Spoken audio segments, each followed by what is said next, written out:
still watching One News Now. I'm Riza Diaz.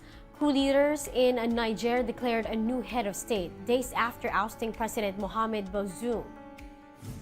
General Abdurrahmane Tiani was declared state head following the 7th military takeover in the West and the Central Africa in less than 3 years. Tiani was the head of the Presidential Guard who held Bazoum in hostage inside his palace on July 26. Now, after the announcement, Tiani met with ministers and urged them to cooperate with the new regime. Now, some scientists are looking into just how much heat the human body can handle. The Bloomberg Report tells us more. The world is getting hotter, and no one is immune. But just how hot is too hot?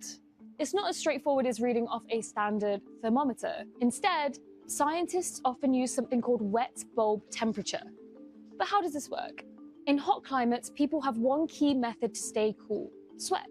How much that can keep you cool depends on the humidity as well as the dry air temperature. And a wet bulb temperature measures both of these things. It's quite literally a thermometer wrapped in a wet cloth, and it shows the lowest temperature a person can cool themselves down to by sweating.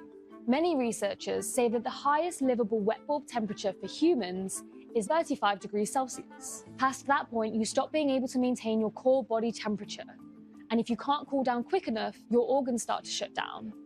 Global warming is pushing us closer and closer to that limit. According to NASA, global temperatures have increased over 1.1 degrees Celsius since 1880. And since 2011, that's made 70% of extreme weather events, like heat waves, more likely or more severe. And this trend is only set to continue, with global temperatures predicted to hit record levels over the next 5 years. For people in already hot climates, every part of life will become harder. But those in cooler climates won't get off easy either. Food could get more expensive as harvests get smaller. Energy prices could jump too, as demand increases when more people switch on their air conditioning. At the same time, energy supply is squeezed, as the heat makes coal, gas, and nuclear power plants less efficient. Scientists are split on when we'll hit that critical wet bulb threshold. Some think we've already passed that point in many places along the equator, although not for very long. Others predict that areas in the Middle East and Southeast Asia will be regularly crossing that critical 35 degrees Celsius mark by 2075. But on the direction of travel, the consensus is clear. Extreme heat is becoming more common and more dangerous. And no matter where you live, no one will be able to avoid the consequences. Let's now take a quick look at other stories we're watching. The Philippine Coast Guard has tightened its watch in other ports in Binangon and Rizal following the boat accident that killed at least 27 people. PCG is looking at overloading as the possible cause for why MV Aya Express capsized.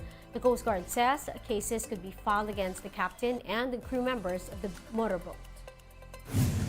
Falcon has developed into a severe tropical storm. It's currently enhancing the southwest monsoon, bringing significant amount of rains in the next 3 days. And in sports, the Filipinas are all geared or all fired up as they gear up for their match against Norway. Catch the do or die game live at 3 p.m. on One Sports. And those are the top stories of the hour. Join us later at 10:45 in the morning as we continue to monitor the day's biggest stories. I'm Riza Diaz. We are One News.